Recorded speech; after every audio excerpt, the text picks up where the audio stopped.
To be a successful waterfowler, you need to be at the right place at the right time, with the right decoy spread and the right kind of calling.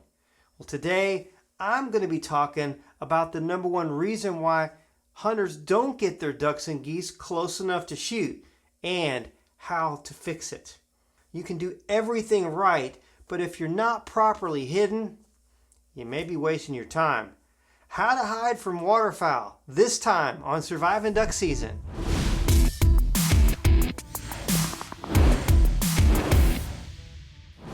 Thanks for watching Surviving Duck Season, where we feed your waterfowl obsession and help you to maximize your hunting experience. I'm Joel Strickland. Now, before we get into today's video, I wanted to let you know that we've got new merch available. We've got new Surviving Duck Season shirts, and back by popular demand, we have more of these awesome quarter zip pullovers. I wore mine just about every day of duck season last year, and I love it.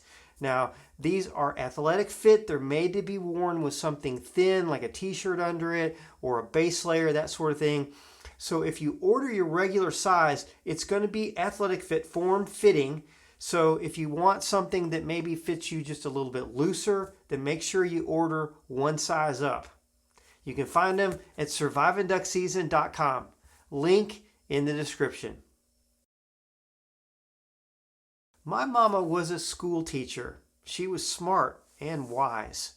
And she had a phrase that she used to tell me as a teenager and even really throughout my entire adult life.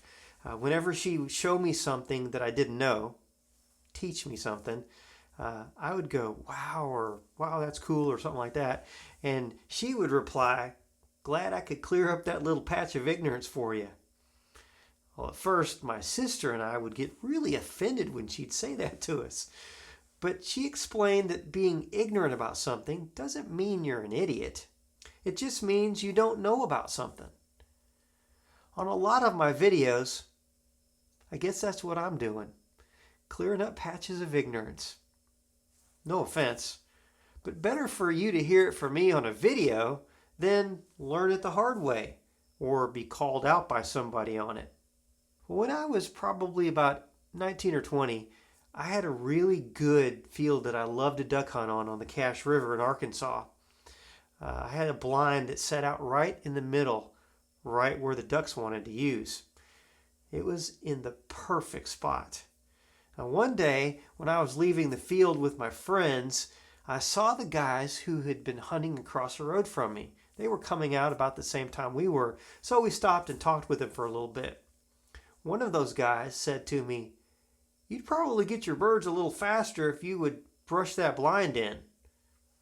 Well, to me, I thought it was brushed in. It had cane stuck around it. He said, "Man, I can see everything y'all are doing on the inside and even how many of you there are in it." I was kind of defensive about it. You know, we killed most of our ducks in the first 15 or 20 minutes, so did it really matter? But he was right. You could see right through that thing. I was embarrassed. The next time we hunted that spot, you better believe that sucker was brushed in well.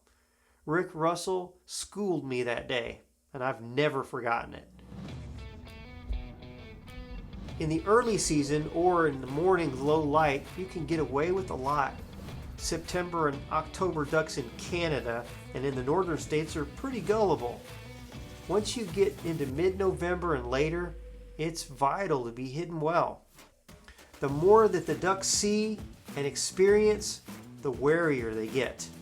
So I have a list of tips. Now, some of them will be self-explanatory and they'll be quick. Others are going to take a little bit of explaining. Your hide never needs to be an afterthought.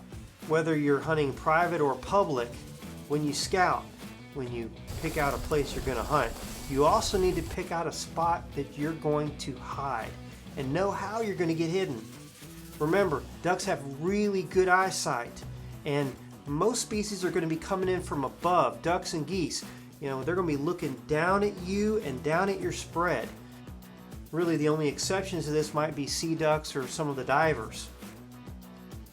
Use the habitat and terrain to your advantage. Now, if you have a blind, place it using trees or brush to conceal it. If you're not using a blind, then create a makeshift blind in a good natural hiding spot. If there's a little clump of trees, a taller clump of brush that's pretty close to where you're seeing the ducks use, that's a great spot that you can kind of blend in and get hidden. And you want to make sure that you're going to be using natural cover. It doesn't always need to be elaborate, but it does need to break up your outline. If you're in an agricultural field and hunting in a blind, then use the stubble from the field as cover on the blind. Whether it's corn, rice, any of that sort of thing, you can always take that stubble and just attach it to the blind. Or you can use some cut switchgrass or other types of brush from right around the area. Every year we have to rebrush our blinds. They look horrible over the summertime. They lose, a lot of the brush on it decomposes, falls off, the wind, rain, everything. And so we're cutting grass and we're gonna put all of that on the blind here. We got chicken wire that we can use zip ties and zip tie the grass to, and when we get done, it'll just blend right into the levee. If you are in a tree line, use some cut oak branches. The key is blending in. Get something over your head. Remember, like I said a few minutes ago, ducks and geese are coming in from above. So you've got to have something covering over your head. Otherwise, when they fly over the top of you, they're going to see 2 or 3 dudes sitting on some buckets or whatever. You don't want them to see that. They can see everything. So you've got to get something over the top of you. If you can be next to a tree, that's awesome, because then you've got the natural tree over your head. If you're in some tall grass, make sure that you pull the grass kind of over you. If you're not in a situation where you can do a makeshift blind and when you can put something over the top of your head, it's really important that you can get as low as possible and pull stuff over you and be still. And that's the next thing. Be still. That's probably the #1 most important thing in all of it. Even if you're hunting in a blind, quit moving around when the ducks are working. If you're not in a blind, it's super critical to be still. If you're not in a blind and you're not in a lot of thick, areas, like you're not in the trees or something like that, then it's really important to limit the size of your hunting party, because the more people you have, in a really sparsely covered area, if you're in a marsh that's kind of shallow and short type of cover, the more people you have, the more potential the birds can see you. So I would limit my hunting party to 3, 4 maximum in those types of situations. Hide so you can see and shoot. If you can't see the birds, you really can't call them. There is such a thing as being too hidden, and that relates both to being able to call to the birds so you can see them and so you can shoot them.